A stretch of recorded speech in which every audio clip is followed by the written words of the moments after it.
Make sure you check out our online store where we work with our graphic designer to create stunning garment and product designs that feature a wide variety of aircraft types such as British fighters, World War II aircraft, American bombers, Russian fighters and much more. You can pick your favourite designs and personalise any items within our Redbubble store that range from clothing right the way through to stationery. All of our designs feature our logo so you can show your support for the channel while getting a quality product.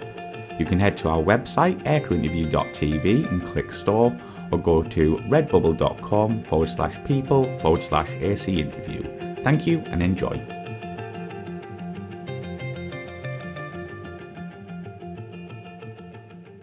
So Matthew, when did you start to become interested in aviation? As far as I can remember, basically when I was maybe 6, 8 years old. When I was a kid, I used to travel a lot because I went to Australia to see my family. My mother is Australian. And so I took planes really early in my life and a few times. So I guess that has to do with it. And also, I remember when I was a kid, I used to go a lot next to Salon de Provence, which is the airbase where you have the aerobatic team, so the Patrouille de France. And so I could see them practice a lot above the house when I was a kid. So obviously that helps a lot. And so at first I wanted to fly, and then my focus was on fighter jets. So I wanted to fly fighter jets. Brilliant. So what year did you actually join the Air Force? At the end of 1998. So I was 21 years old, I think, just after my studies. And basically it was time to give it a go. I didn't know, obviously, if I was going to succeed, but so I tried and passed the exam, the test. It's like a 2-3 days test in Paris. Oh, wow. Where you're tested on a lot of things like sports, English, math, and brain stuff, and a bit of simulator. And apparently I succeeded. So then I was called to join the Air Force. And you start with a 7-flight selection process. And if you pass the 7-flight selection process, then you start the training. And so basically that's what happened for me. Beginning of 1999, I started the training and went fine. Yeah. And is it like the British system or the American system? Did you have to have a degree to go in the Air Force, or could you come right outside school? No, there's two ways of becoming a pilot in France. The first one, the one that's most known, I would say, is you need to have a degree in mathematics and physics. So you have to be like three years study before you enter the Air Force. And then you have some more studies to become an engineer first, and then a pilot, in fact.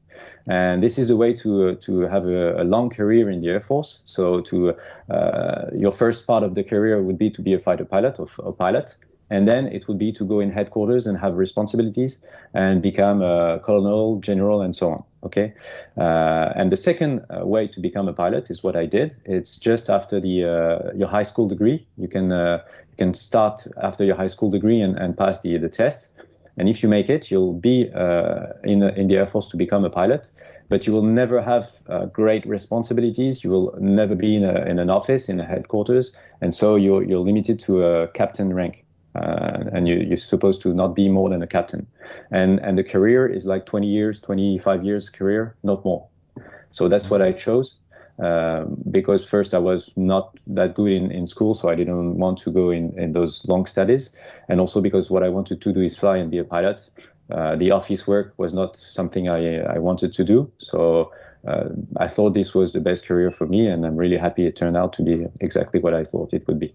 Yeah, it definitely worked out for you, Matthew. Yeah. So can you talk us through some of the aircraft you started training on, and how long did that take? Yeah, so what I'm going to tell you is what happened like 22 years ago.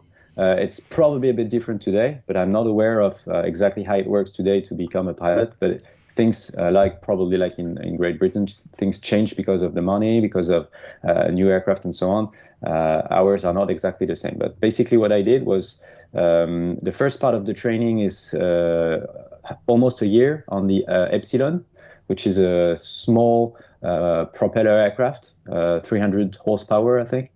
And it was made for the military, so it's two-seater, but front and back, So usually the student is in the front and the instructor is in the back. And so you learn basic flying, basically, a bit of close formation flying and stuff like that. But mostly it's just learning the basics of flying. Okay, and at the end of this training, they decide if you go for fighter jets, helicopters, or transport. So if you go to fighter jets, what I wanted to do, next step was 4 months on the Tucano that you had also in Great Britain. So much bigger aircraft, heavier aircraft, turboprop. I think it was limited like flight level 240 because you had oxygen mask, so you could climb higher and do bigger missions, longer range.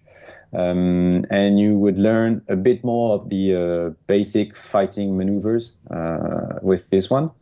And then you would go on to fly the Alpha Jet.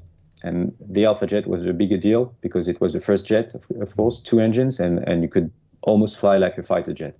So you had advanced training for the fighter aircraft. And so overall, all this, that takes 2.5 years. And after 2.5 years, you have your wings, your fighter pilot wings. And then you have one more school on the Alpha Jet again, but this time using weapons, and you're learning how to deliver weapons like bombs, rockets, and guns. And once you've passed this step, you affected. They send you in a fighter squadron, and this is when you really start flying fighter jets. So 3 years, almost 3 years of training, I think. Brilliant. So did you have a type you wanted to go on to fly? Yeah, I was lucky enough to fly the type I wanted to fly, because at the end of CASO, so the last school on the Alpha Jet, you have to go to a fighter squadron, and they decide for you basically. So you make your choices, and some are happy and some are not because they don't have their choices. And the funny story is at that time I was not happy because I didn't have the aircraft I wanted. I had the Mirage Fox 1, which was already quite an old aircraft. And that's not what I wanted to fly. I wanted to fly modern jets, so I wanted the Mirage 2000D or -5. And basically, I'm a tall guy, and I was too tall to fly the Mirage Fox 1. So in fact, I went to the squadron. They were surprised to see such a tall guy arriving in the squadron. So I was measured again with somebody from the medical area and so on, and put in an aircraft with all the flight gear. And they said, okay, it's going to be too risky for the ejection seat, so you're not going to fly Mirage Fox 1, so what do you want to do? So I was lucky enough to choose on my own and say, okay, I want to go to Nancy and fly Mirage 2000D, so that's what I got. So I had like maybe 2-3 months later than my mates, but I had my wanted squadron, so I was really happy. So certainly a bit of luck there. Yeah, there's a lot of luck. Luck has a lot to do in a fighter pilot's career, and I had a lot of luck. So brilliant. So we're here to talk about the Mirage 2000D. So what were your first thoughts on the aircraft? It's a marvelous aircraft. So obviously today it looks a bit old. It is a bit old now, but like 20 years ago when I started flying it, it was state of the art in France. We didn't have Rafale yet, so it was. The two best aircraft we had at that time was Mirage 2000-5 for the air-to-air and Mirage 2000D for the air-to-ground. It was the only aircraft we had that was laser-guided capable because the Jaguar was no longer in service. So it was the last one with the laser designation pod. And we had all the cool stuff, all cool weapons. We went to all the cool exercises around the world. So, yeah, it was a great experience. It's a wonderful jet. Yeah, you kind of mentioned it there, but can you maybe talk in a bit more detail about the role of the D and the differences between the other Mirages? I believe there was a Mirage 2000N as well. Yeah. When I entered the Air Force, there were 4 types of Mirage 2000. There were 2 air defense versions, which was the 2000C, the first one, and the 2000-5, okay? Basically, they look alike. Both are single-seater, gray and blue camouflage. But the C version is the old one, which is only Fox 1 shooter, so has only 2 Fox 1 missiles. And the -5 was the modern version of this one. It's an update, and it has Fox 3 capabilities, and it carries like 6 missiles instead of only 4. And it was really...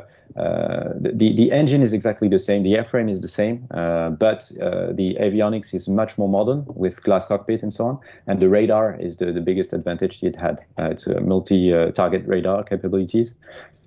So this was the main air-to-air aircraft we had. And then for the air to ground, you have the D and the N. Okay, so the N version initially was only for nuclear dissuasion, so the tactical strategic part of France, of French Air Force, and it has been declined into the D version, which is standard air to ground version, but it was updated with better radar for terrain following radar, with the laser designation pod, obviously, and with all the weapons that goes with the pod, so laser guided bombs, missiles, and later on the Scout missile, which is basically like the Storm Shadow. And can you talk us through some of your ground training on the Mirage 2000D?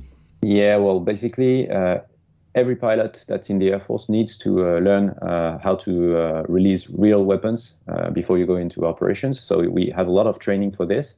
We start with small training rounds, which are little blue bombs that you can find on photos sometimes, like 16 kilos or something like that. So small bombs that simulate basically the same ballistic as real bombs. So you can train the same weapons delivery profile and so on. And you go on, we have several ranges that we can use those weapons on. So some in the north part of France where the tactical squadrons are, and some in the south.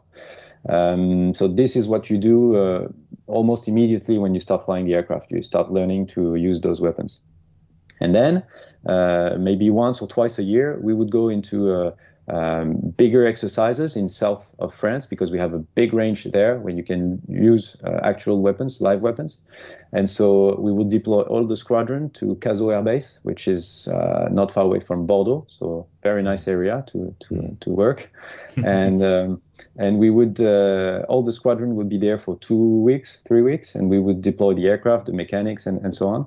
And we would use the live weapons on the range, and so we would learn how to use GBU-12, Mark 82s. At sea, we could also drop bigger bombs, like 2,000 pounds GBU-24 and so on. So yeah, that was a nice time of year, because you would be 2 weeks with the squadron, daytime flying and dropping bombs and training and hard and so on, and in the evening enjoying the area around Bordeaux and so on. So it was nice. Living the dream. Yeah. So through this initial training phase, did you get paired with Backseater or Wizzo through this period? Or no, not for the initial training, because the way we do it in the French Air Force, it's the same when you're a student in the school and when you're in a squadron. You fly with everybody, because the aim is to mix everybody together, so that the training and the way we work is almost the same for everybody. Because if you're paired too early with somebody, the risk is that you start training together, have your automatism together, and then you would be in trouble when you try to fly with somebody else, because maybe you would not find the same way of working, So by changing all the time the crews, it's a way of being sure that everybody works the same. So this is how we do it in general in France. But when we do specific exercises or operations, then we would be paired in order to improve the way you work. Because when you're paired for this kind of, like let's say maple flag or whatever, the first few flights you will have to find out exactly the way to work together. But then afterwards it will be really quicker and smoother than to change all the time. So that's how we do it. And I found it quite efficient. Brilliant. So let's just go back a bit. Can you remember your first flight and kicking in that afterburner for the first time? Yeah, so the first flight on Mirage 2000, yeah. I don't remember exactly the first flight, because when you do the first flight, you have a backseater. So you're really concentrating on what you do, because yes, somebody is watching you and you need to make it right. So basically, usually you do exactly how it's supposed to be done, like in the manual, and you don't have time to enjoy it really, because it's too fast, it goes too fast, and you concentrate too much.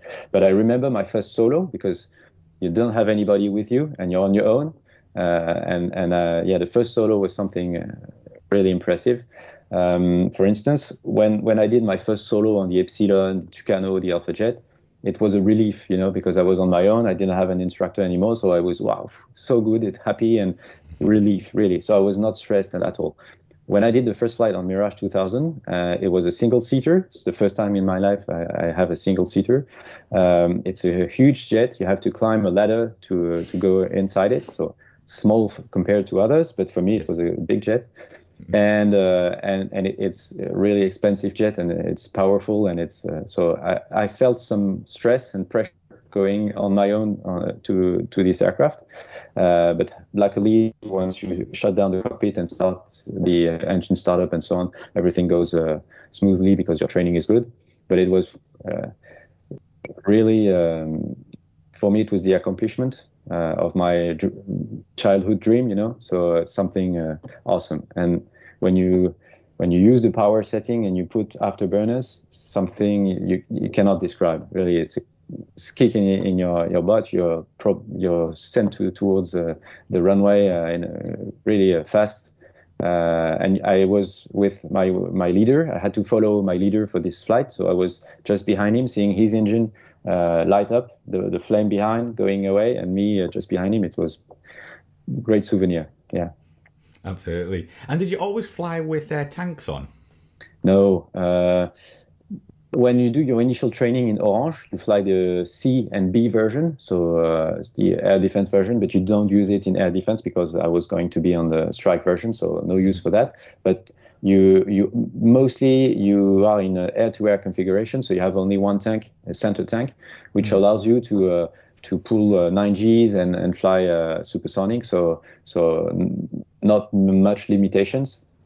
But then when you go to Nancy and you fly the D version, at first you have a lot of flights with the fuel tanks because that's the standard configuration for the strike version. You have two big tanks in order to increase the range. Otherwise, the Mirage is too small, not enough fuel to have some range. So sometimes when we do air-to-air combat training, because we have to, obviously, even if you're a striker, you need to know how to defend yourself. So we do some air-to-air combat training. And in this case, you would have only the center tank. And it totally changes the jet, because of the fly-by-wire system.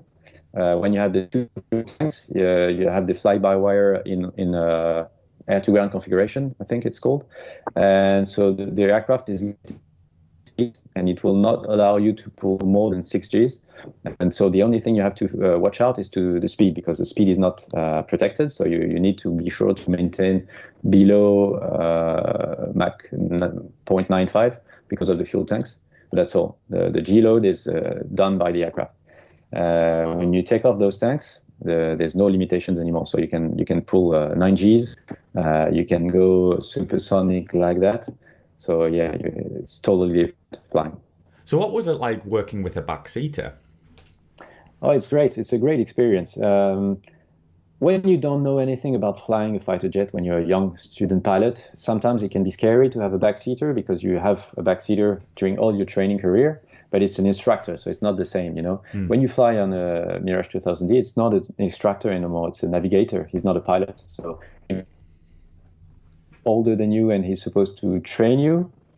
He is a navigator, not a pilot. So it's totally different way of feeling the thing, and I really enjoyed it. Most of my best friends in the squadron, they were navigators, in fact, because when you fly with them, you create a relationship that's really difficult to describe, because you work really tight with someone, but you don't look at him in the eyes, because he's sitting 2 meters behind you. Mm-hmm. He trusts you with his life because basically he doesn't have the abilities to fly the aircraft, so he's relying on you for that. So it's really an amazing relationship, and I really enjoyed it. Yeah. Matthieu, did you ever conduct DACT in your training phase? Yes, that's a fun part of the training, of course. First in France, we sometimes train with other aircraft. So when you fly against another Mirage, it's the same, so it doesn't count much. But when you fly against a Mirage Fox 1, let's say, at the time, that's funny because it's an old generation aircraft, so it doesn't fly the same as a Mirage, doesn't have fly-by-wire. less powerful, less Gs. So for us, even strikers, which are not really used to flying air-to-air combat, it was quite easy to fly, and probably very frustrating for them because even when we had the big tanks, the Mirage 2000 was too maneuverable and too powerful against those type of aircraft. Then you can fly the Alpha Jet. Fight against the Alpha Jet was really difficult because Alpha Jet is a really small aircraft, so you see it really late. And it's really maneuverable. So basically, if you fight in his flight envelope, which is around 200 to 50 knots, you don't stand a chance because it's so small. It turns really tight, and you cannot do anything against it. But so you need to maintain high speed. If you have a chance to keep more than 350, 400 knots, maybe you can use your power against him and beat him, but it's difficult. And then when I did some international exercises, I was lucky enough to fly against the Typhoon twice. I think I fought against Italian Typhoon. This is a funny story because it was the beginning of the flying of the Typhoon in Italy, I think. So they were still figuring it out, how to jet, how to use it, what capabilities he had, and so on. And it was a TLP exercise, and we were usually when you do TLP stuff, you're flying blue, some people flying red air against you to try and train you, But this time I was flying red air. It was my turn to be in the red scenario and help the blue one train. And the Typhoon was on the blue side. And at one point in the scenario, with my wingman, we were supposed to simulate a kind of defector that would use an airliner to cross the borders and go into the other territory. So we had to fly close formation against with another aircraft, which was a Piaggio P180, something like that. So it's basically a turboprop aircraft with funny aircraft because the propellers are behind the aircraft, in fact. So we were close formation on it, and the aim was to wait for the interceptor to come and do the VID because he needs to see what's happening. He doesn't know exactly what's coming on. So wait for him to go and VID you before engaging it. So that's what we did. We waited for the Typhoons to arrive. We saw one Typhoon coming at us. So as soon as we saw it, we maneuvered. I rolled above the Piaggio to engage it, and my wingman did the same on the other side. And probably the Typhoon was quite surprised by that and didn't know how to react against two Mirage. And so he broke away, and I was able to have a shot on him. So I was really happy. Of course, we died afterwards because his wingman was not far away, so that was over. But anyway, it was really fun for us. And it was a bit because we were too slow, we couldn't do anything. So it was just bluff from our part, to break towards him. And it worked, so I was happy. And another time I fought against, I think it was a Spanish Typhoon. And this time it was a real fight, 1v1. And unfortunately, it's a 5th generation aircraft. So basically, we didn't stand a chance against it because it's much more powerful. It's got 2 engines. It's really maneuverable because of the high power it has. So if it's full power and it goes full capabilities, we were not able to fight correctly against it. So it was a bit frustrating, but that's the way it is. The Typhoon is a new generation aircraft. Mirage is the previous generation, so it's fair. That's it. Brilliant. So let's talk about what the jet was like to fly and the strengths and weaknesses of the aircraft. Well, first, it's I would say the major strength it has is the fly-by-wire system. It's really awesome, even compared to other jets. Dassault did something really amazing with this fly-by-wire for the Mirage 2000. You can basically never lose control of the aircraft. Whatever you do, the aircraft is safe. And even if you go like this in the air and wait for it to fall, it will just fall nose down, and that's it. You have controls again. So it's really brilliant. So that's really a good strength of the aircraft. The maneuverability which goes with it is nice. And for the air-to-ground version, I would say that the GPS system was good. The terrain following radar, which allows us to fly 200 feet, 600 knots, nighttime in clouds and so on, is really awesome, safe. So that's really nice.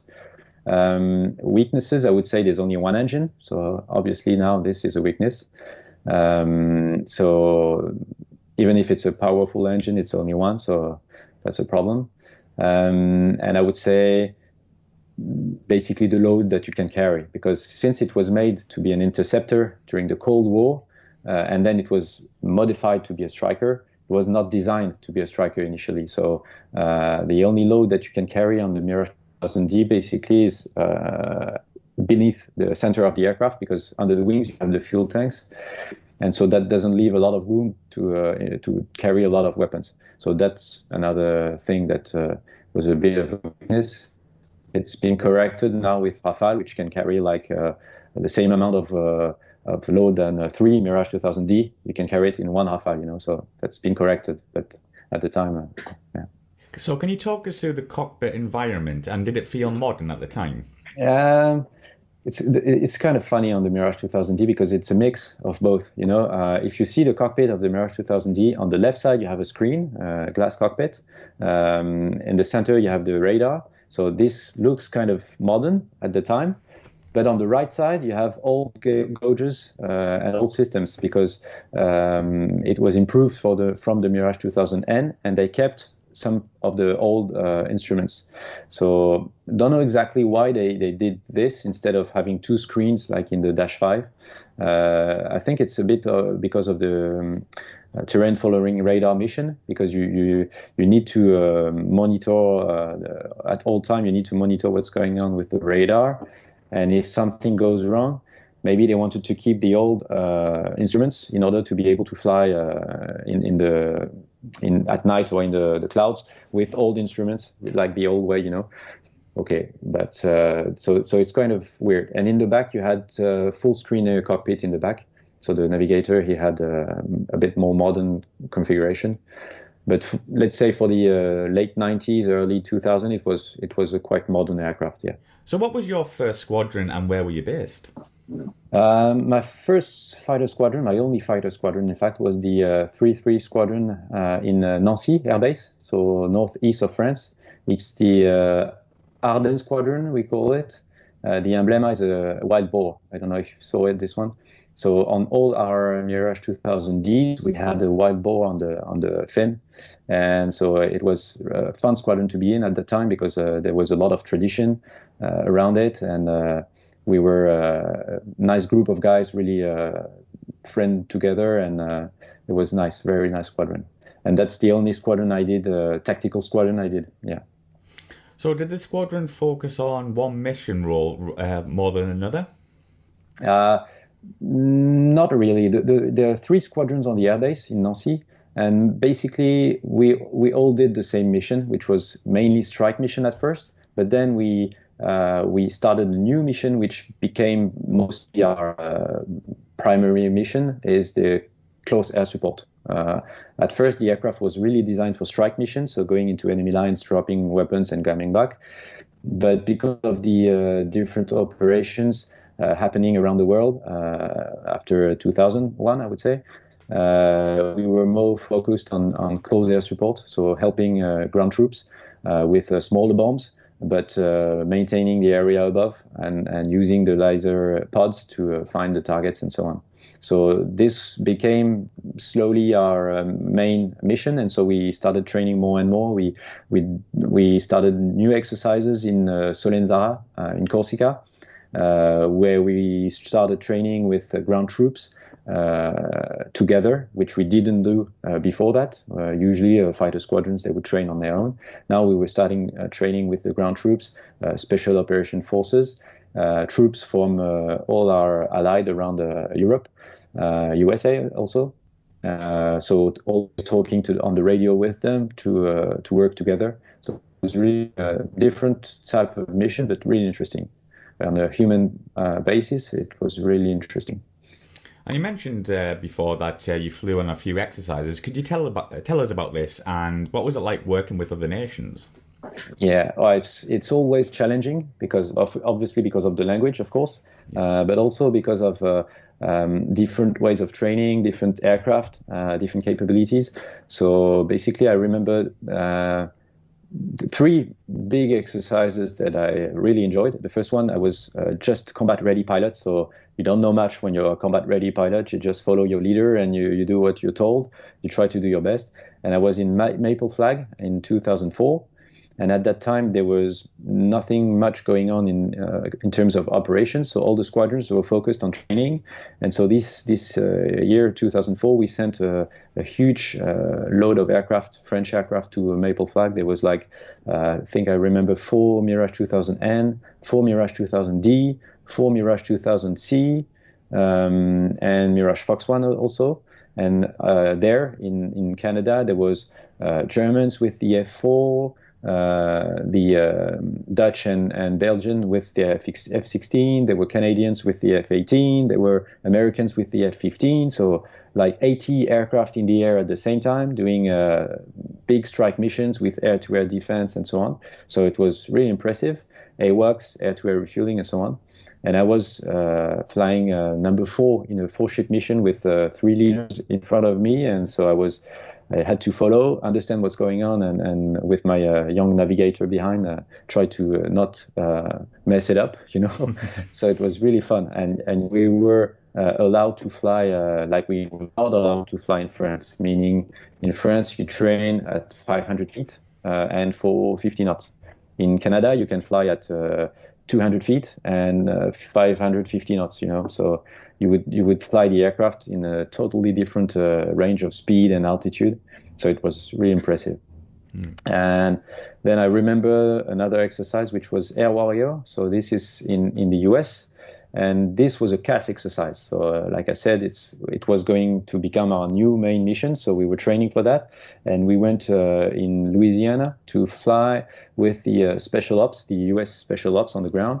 And we were learning how to do close air support missions in urban environment. So they recreated a whole city, in the desert, basically a whole city with houses, buildings and so on. And the special forces would train on the ground in this fake city, and we would train CAS missions above them to help them. So it was really interesting and impressive to see what they could put on together to do a realistic training, And the last one I can remember was the Tiger Meet. I was lucky enough to do it at the end of my flying career on the Mirage 2000. And this was really impressive because everybody who likes aviation knows about the Tiger Meet because of all the tradition there's around it, the social events and so on.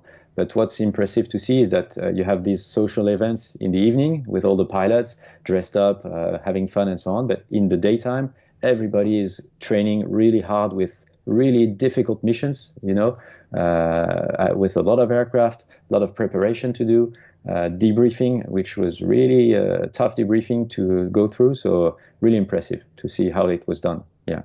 Did you ever fly on live operations? Yeah, a few times. Yeah. French Air Force has always been aside with to help them out when needed. So sometimes, it happened. So you also flew on a tactical leadership program. Can you tell us about this? Yes, it's a NATO exercise that takes place several times a year, I think, and the aim for the air forces around Europe is to send pilots there, usually quite experienced pilots, in order to accomplish the training, which gives you the mission commander qualification, allowing you to prepare, brief, and fly a mission with allied fighter jets and so on. And so it's really interesting in terms of professional qualifications you can get with this. And it's also really interesting because you will fly like 3 weeks of flights. You have your own aircraft, own technicians with you. You fly as a crew with your navigator, and there's only one mission a day, but you have time to prepare it, and every mission is a step up. You start with a kind of easy mission, and as far as you go, you will have more and more difficulties to prepare the mission, time-wise, because they compress the timing so that you don't have time to, you don't have as much time as you would like to prepare the mission, and so you need to learn how to be efficient quickly. So using all the resources you have in front of you, different pilots, different aircraft, different capabilities, and so on.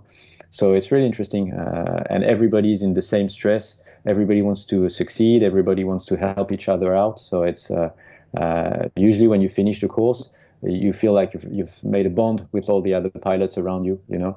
So it was really nice. And the one I flew was in Albacete in Spain, and there were pilots from Germany with the Tornado. There were, I think, there were British Harriers. There were F-18 from Finland, Typhoons from Italy, and I don't know, remember everybody, but there was a lot of different type of aircraft. So that's really interesting. Every time you have a chance to fly with other aircraft, other pilots, it's always really interesting. So it was a great time. It's an advocate's dream, that. Yeah, yeah. And the parking is awesome. When you look at this parking full of different aircraft, it's a spotter's delight. Oh, absolutely. So, Matthieu, can you share maybe a few memorable stories from flying the Mirage 2000? Yeah, well, obviously I've already talked about the first flight. This is a big one. Maple Flag was flying really low and fast. That was awesome. And there was one flight I remember was when I was a young pilot. Was not combat ready yet, so I didn't have a lot of hours on the Mirage 2000, and it was like an open day on the airbase. There were families there, people from all around the area would be allowed to enter the airbase and see the aircraft and so on. And so we were supposed to fly regular missions, regular training that day, but we were asked at the end of the flight or beginning of the flight just to do a few flyby, on the airfield, just for people to see the aircraft from a closer and more impressive way, And I was that time I was with a really experienced leader, quite old leader from the squadron.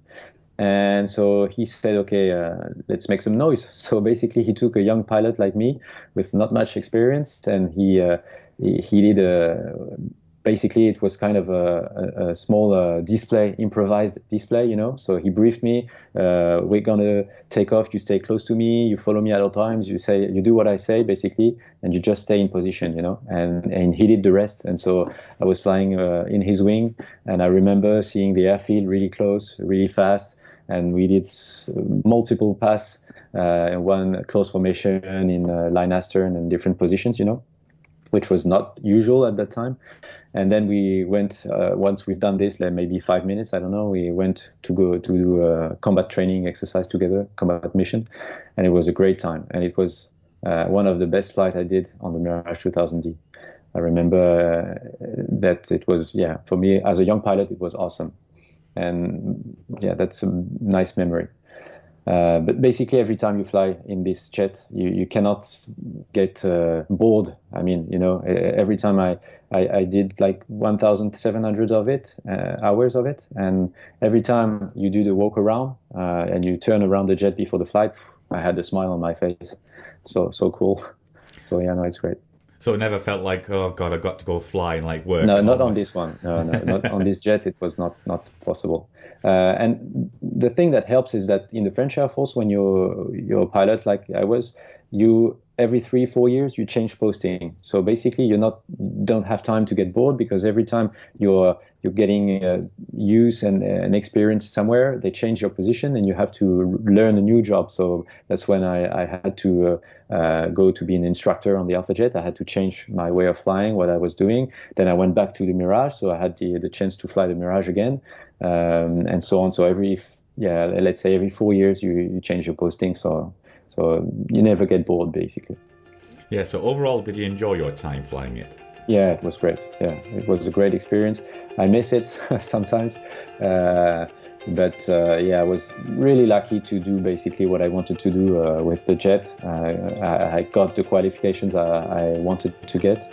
So I was lucky to fly in a time where there was a lot of exercises, as I said. So I felt really blessed with what I did with the jet. So I'm happy with it. Yeah.